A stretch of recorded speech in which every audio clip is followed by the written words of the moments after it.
Hello guys, welcome back to my channel. It's the Caribbean Bookworm, and in this video I wanted to introduce you all to a new project that I have been thinking and finally established and working on. For a while, I've been thinking about doing something very similar to the videos I've made on the journey to relativity, as those videos were both pedagogically helpful to teach me how to explain stuff, as well as learning a material that is fairly new for myself, and also it was just good content. It helped me remain somewhat at least consistent with videos on my channel regarding physics. And I wanted to do something similar but with a different topic. And I created a poll a couple of days or weeks ago, basically asking you guys what you wanted to see. And there were a couple of options, but it seemed like what people were particularly interested in is basically the road to quantum field theory. That's what the QFT stands for. Quantum field theory is this beautiful, elegant theory of physics, of modern physics, which describes basically, in a nutshell, our understanding of fundamental particles in nature.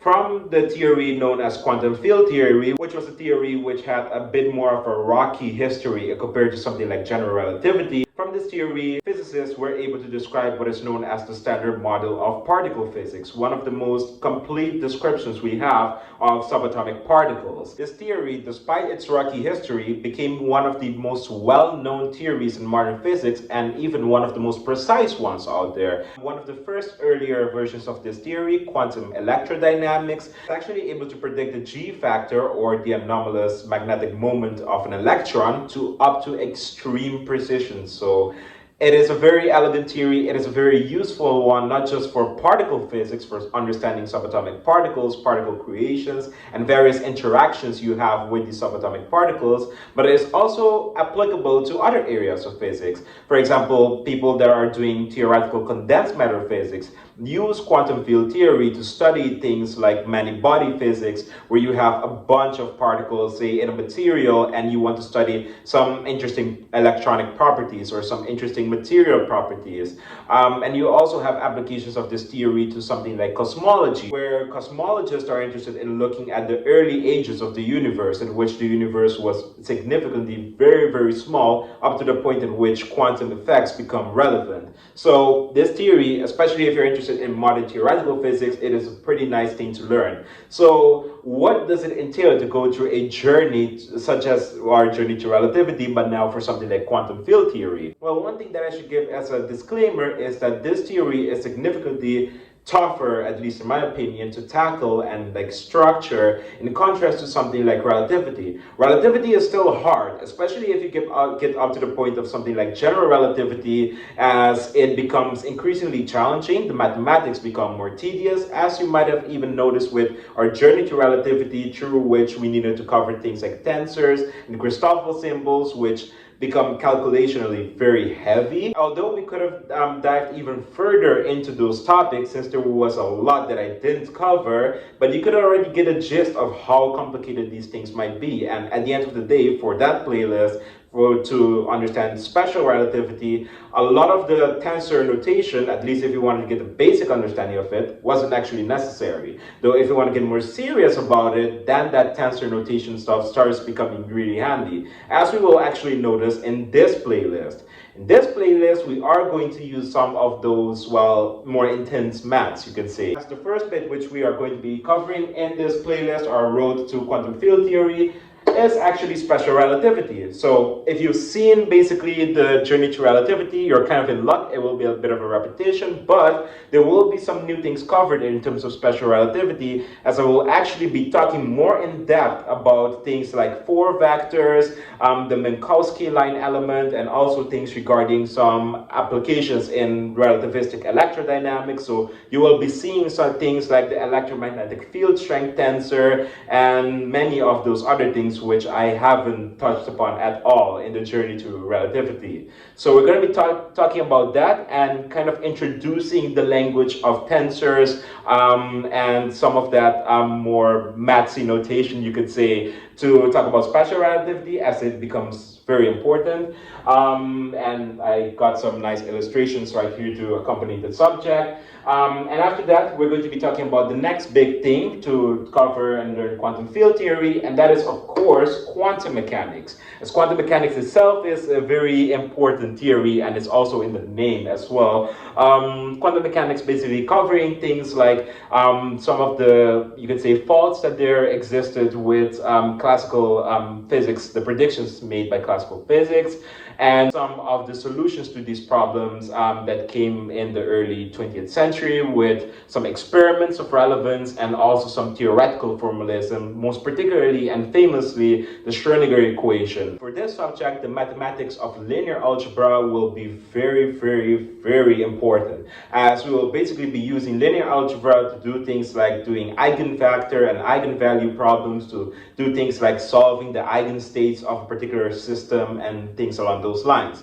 So linear algebra is going to be very important there. So if needed, you can mention it in the comments below of this video. When I get to the point at which I go into quantum mechanics, if you need a linear algebra refresher, do let me know. Regardless of that, I'm still definitely going to be doing linear algebra, because basically I will be using the book from Zitelli, known as, I think, Concepts of Quantum Mechanics. I will put a picture of the book right here. And in that book, chapter 2 basically is all about the mathematical formalisms of quantum mechanics, which is basically what I will definitely be doing, along with some additional topics from that textbook. And on that note, for special relativity, I will definitely be using covariant physics, which, if you've seen some videos of my journey to relativity, you might recognize that textbook. But in essence, it is a great textbook, not a very popular one, but I think one that is pedagogically friendly for senior undergraduates, so people who are still in their bachelor's but have a little bit of an advanced understanding of at least something like calculus and multivariable calculus. So if you know your multivariable calculus, or at least aren't afraid of things like partial derivatives, multivariable derivatives, and the Laplacian and various del operators, then you should be good. Those aren't emphasized a lot, but they are handy to at least know what they are.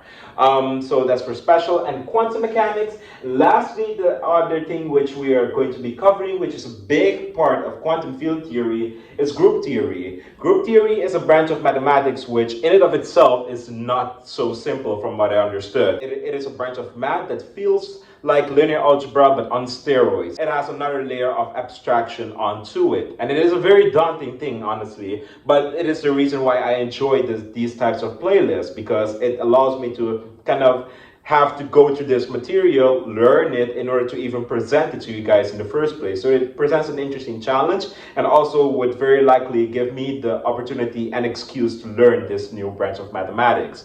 So group theory, from what I gathered, is important in the sense that it comes up a lot, especially in terms of the history and discoveries of things in particle physics, talking about things like SU1 symmetry, SU2 symmetries, and these various different names, which I have, at the moment at least, not a very comfortable grasp of entailing their full meaning, but it is something that we hope to get to at some point in this playlist. And in addition to group theory, we're going to be covering some additional mathematics which is useful. We're not going to be doing an entire playlist in and of themselves, but some concepts, for example, from complex analysis, knowing things like residue theorem and contour integrals, which pops up from what I saw in quantum field theory textbooks quite frequently. Like, you have to deal with these integrals. Now, of course, no one expects you to memorize a bunch of integrals and like a bunch of like very niche integrals, but we will make at least one video that covers some of the general gist of what the concepts in complex analysis are that are, well, relevant to deal with in something like quantum field theory. So if we have our part 1, special relativity, part 2, quantum mechanics, and part 3, our group theory and additional mathematics bit, then we can finally start tackling the basics of quantum field theory. And that is the aim of this playlist, to start at least to tackle quantum field theory. I don't know how much I will be able to get into it, since this is a big branch of physics, and different textbooks cover it in different levels of difficulty. And quite frankly, I'm not going to be covering covering quantum field theory in this playlist to the level of something like Pascal and Schroeder. It is a notoriously famous textbook to start with quantum field theory at a master's level. It is also notoriously difficult as a lot of the calculations are explained up to rigorous detail, as they use it basically to teach graduates how to do Feynman diagram calculations, which is very useful for actually conducting research. But the aim of this playlist is just to get the concept in there. So I'm going to be following more closely the textbooks of Quantum Field Theory by Lewis Ryder and also Quantum Fields by Michael Kachelries. I think I finally got it. So those two textbooks are textbooks which I'm going to be using when jumping into quantum field theory, alas. So, and probably just the first couple of chapters, so we're going to see how that goes.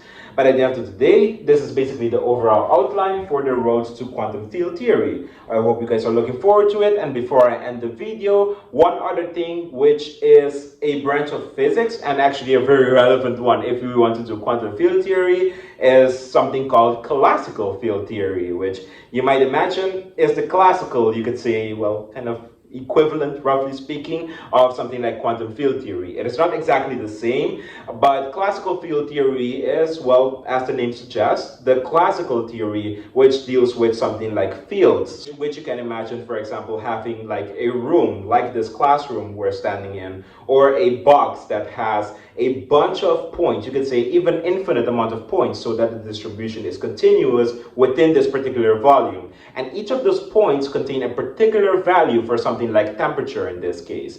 And if you think about that, all of those temperatures, well, they don't have the exact same value. And if you have that, then you have gradients and patches at which one area is hotter than the other.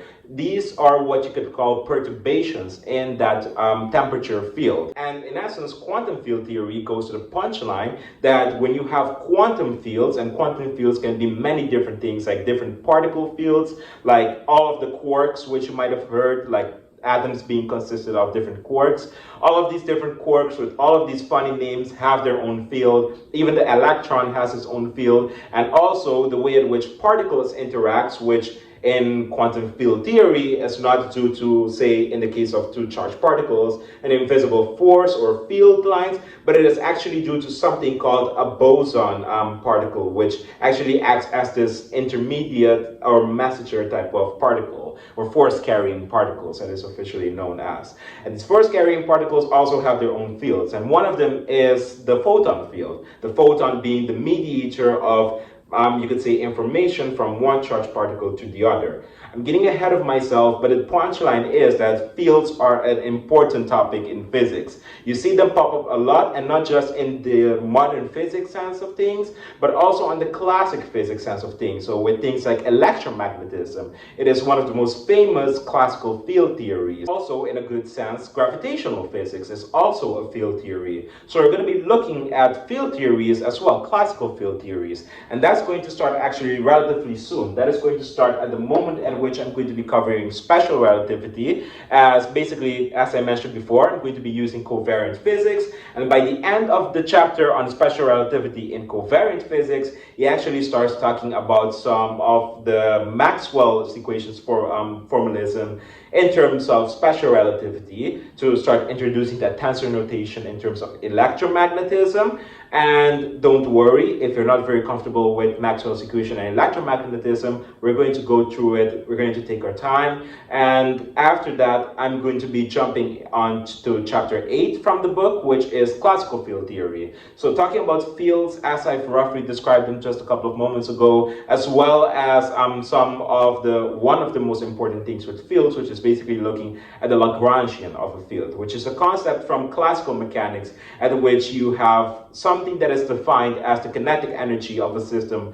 minus its potential. It sounds abstract, but it's very useful. In terms of classical physics, the Lagrangian is useful to simplify some problems which can become tediously complicated if you do it in the sense of force diagrams and such, like a pendulum, say, that is swinging. If this pendulum was just attached to another pendulum and they're connected through a spring and they're swinging, that is going to be a very tedious problem if you want to know, say, the force on one of the pendulum balls. But using something like the Lagrangian formalism, you can just use some mathematics and find something that is known as the equation of state that basically tells you how that one pendulum swings. It predicts a lot of things about that pendulum and very cleverly still find your answer. With fields, we definitely have to use the Lagrangian formalism. It's not a matter of convenience, but it's a matter of we have to use it. So that is basically what you can look forward to. I hope you're excited. I hope this introduction hasn't been long drawn out, but I hope to see most of you very, very soon in the start of my playlist on our road to quantum field theory, hopefully. So have a great day and see you all soon. Bye.